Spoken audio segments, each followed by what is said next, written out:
Welcome in everyone to the Larsonland podcast. I'm your host, Sawyer Hill, and I'm joined as always by my co-host Dylan Bradshaw. If you're new to the show, we come on here every single week and talk about all things involving the 2021 NASCAR Cup Series champion, Young Money Kyle Larson.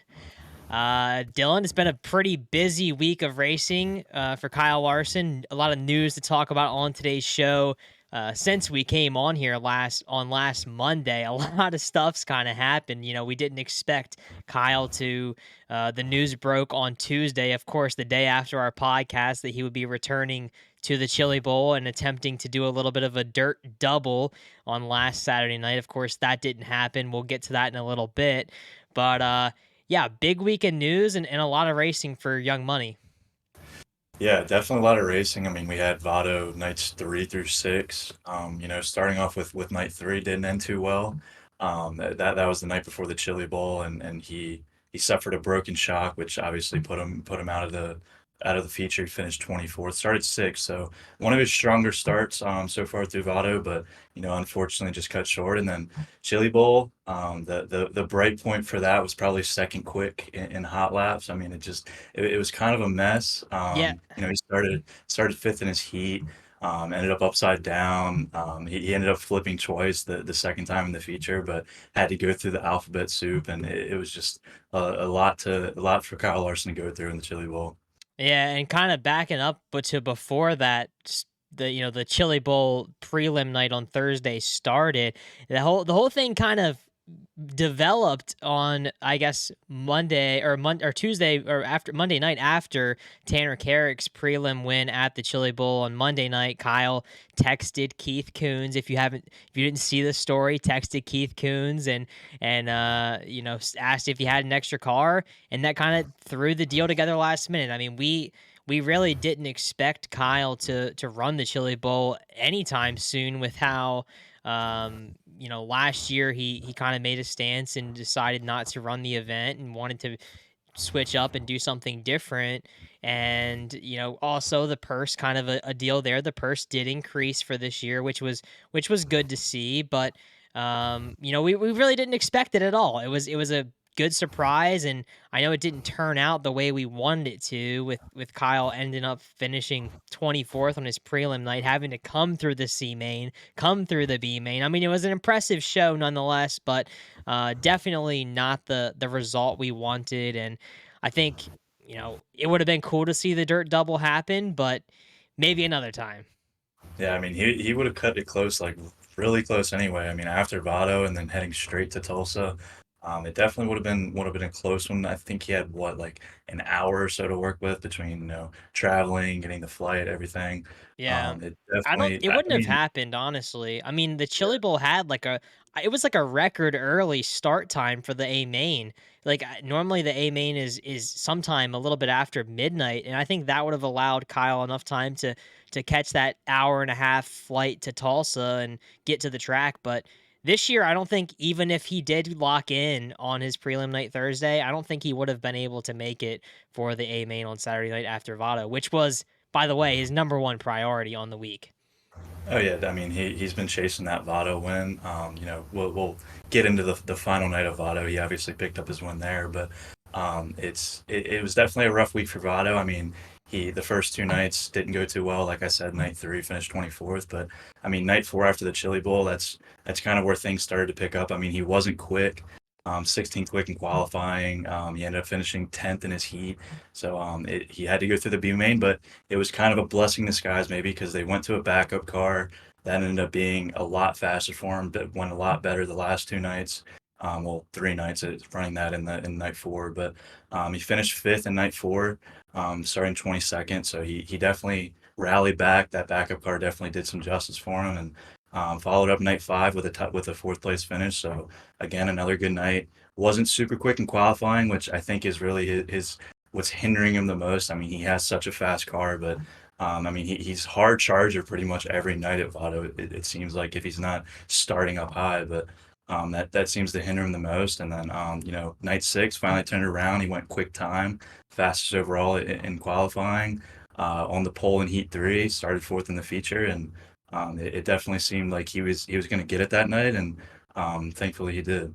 Yeah, and that qualifying really was the Rumley six car and Kyle Larson's Achilles heel at Vado this past week. You look at his starting positions for the week in the A main uh, for the 6 nights: 14th, 4th, 6th, 22nd, 16th, and 4th. So kind of up and down there.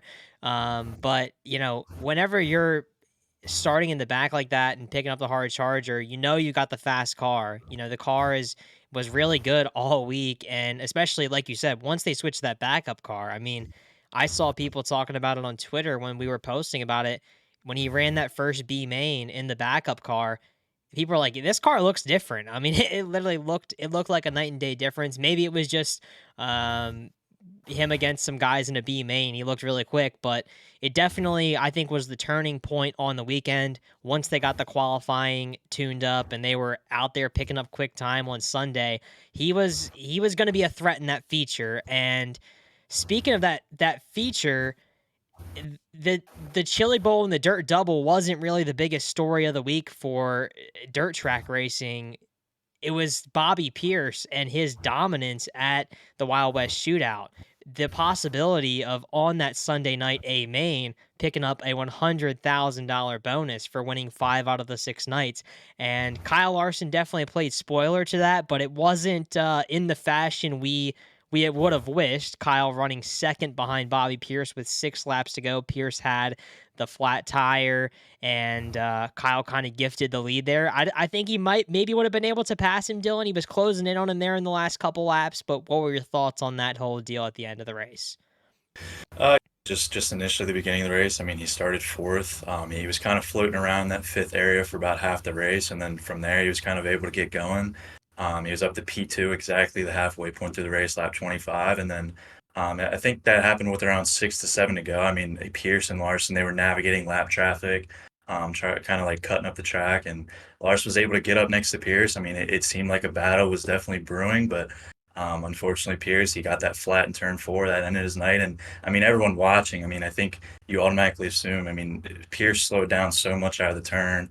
Larson's front end got under him, got a flat. I mean, you would assume that Larson's, nose cut his tire, but thankfully afterwards the replays came out and he got it. Pierce, when he got up on the berm, it cut his tire and it slowed him down a ton. But yeah, I mean, it really would have been a nice battle to see him and Pierce, which we kind of touched on it last week. I know Larson always says it. Him and Pierce have really similar driving styles, so it definitely would have been a great battle for sure. Glad Larson picked up the win, but it's just so much better when you see guys throwing haymakers and at the end of a race, and it's a really good finish between two good drivers. And it does suck for Pierce. I mean, picking up that 100,000 would have been huge. He's really good at Vado, especially the last 2 years. But obviously, good for us as Larson fans picked up the win and got that long-awaited Vado victory on the final night.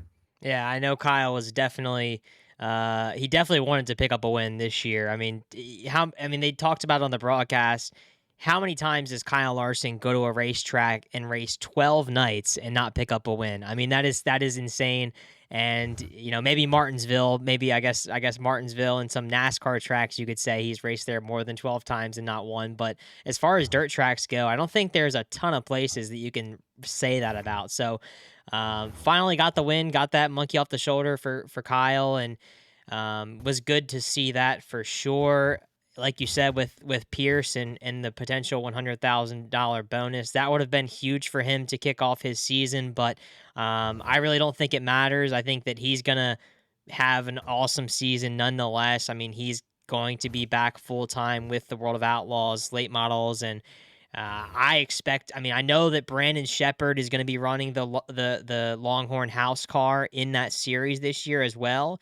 Chris Madden returning to the World of Outlaws, but I don't think anybody's going to have anything for Pierce in that series. I would have loved to have seen Pierce go over to Lucas Oil and run that RTJ versus Bobby Pierce all season long. I mean, because those are the two guys that I think, last year were insanely good.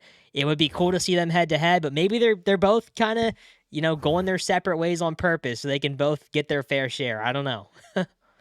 Yeah, I'm excited to see what guys like Davenport are gonna do because I mean we talked about it a little bit. I mean we were surprised he didn't run Vado. He did so good there last year. He won. I don't even remember now what he won 3 nights in a row at Vado last year. So I wonder what he's gonna run if he's just gonna pick and choose or I'm not really. I don't really keep up with late model too much unless Larson runs it and. Obviously he hasn't ran since June until this Vado stint, so Yeah. really not sure the landscape of how the late model thing is planning out. Yeah, I mean, I think more so than what JD is gonna run this year, the more I guess the thing I'm more interested to see is really how he runs this year because I would say that 2023 was kind of an off year for Jonathan Davenport. I mean, I know he won some big races and was there at the end, but not the type of year we've grown accustomed to seeing with him. So I think it'll be interesting to see if he takes a step back in the right direction this year. It's gonna be interesting for the late model stuff. I hope Kyle runs plenty of it. I know he said in the interview with D Suave and Rigsby a couple weeks back that he plans on running about 15 super late model races this year. So some racing in store, I guess, but if you factor in the 6 nights at Vado, that might be only 9 more to go for the rest of the year. So that's kind of disappointing, but can't be too disappointed with it. With things like the Indy 500 on tap the month of May, going to be an awesome time, and I'm sure plenty of other racing with high limit and the big marquee events along the season. Oh yeah, definitely a lot of racing in store. I mean, especially with all the high limit races we have this year, trying to see how he's going to work around that in NASCAR and see what he can race, what he can logistically. It's definitely going to be exciting, and he just seems like he has more and more racing by the year. I mean, it's so much. Can't believe he can keep up with it like he does, but the guy's just a race car driver, and that's about it. He can only take about a month off. The off season is not too long for Larson, but I mean, Vado, that's the last of it till February when NASCAR and the high limit and late model at Golden Isles comes about. So I'm not really sure. Do you know of any potential race that he could run before then, or is he not running any? Yeah, I mean, as of right now, I think that there aren't any races confirmed for Kyle Larson before the Clash at the Coliseum. And I do want to talk about the Clash here in a minute, but uh, like you said, the Golden Isles, the late model and the Lucas Oil Late Model Dirt Series and the High Limit Sprint Car Series doing the double header there for those 3 nights. We know he's going to be there at that. East Bay, I kind of have my eye on for Kyle with High Limit. I mean, I'm kind of looking at that. Maybe it's a Monday and Tuesday before Daytona kicks off with Cup Series qualifying on Wednesday, and then the duels on Thursday. So maybe he runs that on Monday and Tuesday night of that week. It's all kind of up in the air at this point, but anything that we get confirmed, you know where to find it. All of our social medias on Twitter or X, whatever you want to call it, Instagram, Facebook. We're trying to keep up a little bit more with our content on TikTok this year, but whenever Kyle's racing, you know where to find it. And of course, here on the podcast every week too. Whenever anything comes about, we love to talk about it right away. So get kind of shifting gears a little bit into the NASCAR stuff in 2024. Talking a little bit about the Busch Clash at the Coliseum, Dylan. I saw some interesting stuff come out today on Twitter. I don't know if you saw it or not, but apparently the show has been changed from the heat race, like the past 2 years at the Clash. The heat races, the last chance qualifier, as well as the main event have all been ran on the same day. So the fans that are there get to watch all of that racing in the same day. This year, NASCAR has changed the Clash to a 2-day format where the first day is practice and qualifying along with the heat races, and then the second day is the LCQ and the main event. With that being said, all of the race fans' tickets only are for the race day and not including the heat races. Bob Pockris tweeted that he doesn't think there's going to be any fans at the Coliseum for heat races and practice and qualifying. How can NASCAR put on this event every single year, a temporary track for one race, and not even allow fans to be there for practice and qualifying and heat races? Yeah, I did see that briefly earlier. I kind of chuckled when I read it just because I mean, I hate the Busch Clash at the Coliseum anyway. I think it's kind of a joke, but to have that short of a race and fans can't even, access the heats, which the heats are arguably more entertaining than the race itself. So to limit that access, it's just kind of a bad move, it seems like. And I mean, like I just said, the race is already so short. The event on the event during the actual race, it's just going to be like nothing. It's just going to fly by, and Yeah. I mean, what's the point of bringing fans out there? And I mean, I don't know. I think the Clash is just stupid anyway. All the money they spend, like $1 million paving and destroying it the very next day. I just not a big fan of it. That and then Bristol dirt. Bristol, you're just ruining that surface. But we kind of harp on this a lot. Every time they come up around that time of the year that they're Well, coming we up, got Bristol dirt gone, so that's yeah, one thing. We're only uh, got one thing to complain about this year. I'm sure there's probably more, but we'll find our things. Phoenix being the championship race, that's another one of our like our things that we always uh go to. I know another one this year that's going to get on our nerves. Atlanta being in the playoffs, with that being a super speedway style race. There's we got our fair share of things. So we do like to come on here and vent a little bit about that, and hopefully everybody else kind of sees those things as being stupid like we do too. But hopefully with the Clash thing, Dylan, hopefully NASCAR does something about it. I mean, I think in my opinion, the seats are there. I mean, why would they not let fans in? Your ticket for Sunday should count for Saturday too. I mean, if they're not going to let anybody in there, that's just like a it's just like doing the fans a disservice, really. I don't understand what the point is behind that. If the cars are on the track, fans should be allowed to be in the stands. not only that, I mean, it seems for the most part, I mean, in that area, I mean, racing just isn't really like. I guess NASCAR's smaller there, so they're kind of like trying to attract a newer audience. So like, why wouldn't you expose that the newer fans? And I mean, I know I saw in the stands a lot of college kids come and show up. It's just kind of a fun event to go to, even if you're not into racing. So why wouldn't you try to attract and bring that on even more? I mean, it doesn't really make sense. I didn't read into it too much. I just saw it briefly, like I said, but yeah, hopefully they do change that. It definitely doesn't seem like a very good look. Yeah, well, at least we got Machine Gun Kelly for the halftime, Yeah, the mid race performance. I mean, yeah. I don't know. I mean, I like stuff like that. No, don't get me wrong. Like, I think bringing big name performers into the sport is sick. I mean, I think that if the more races they can have awesome concerts paired up with them, the better. I mean, I know not this past year, but the year before at the Daytona 500, Luke Combs was there, like, and you were there. I mean, that's awesome. I mean, when race fans get to see one of their favorite artists perform and watch one of the greatest races of the year, that's just like you it doesn't get much better than that. And I think events that are starting to build around having performers there as well are building their events really good. I mean, I look at the IndyCar doubleheader at Iowa and what they are able to do there with their partnership with High V.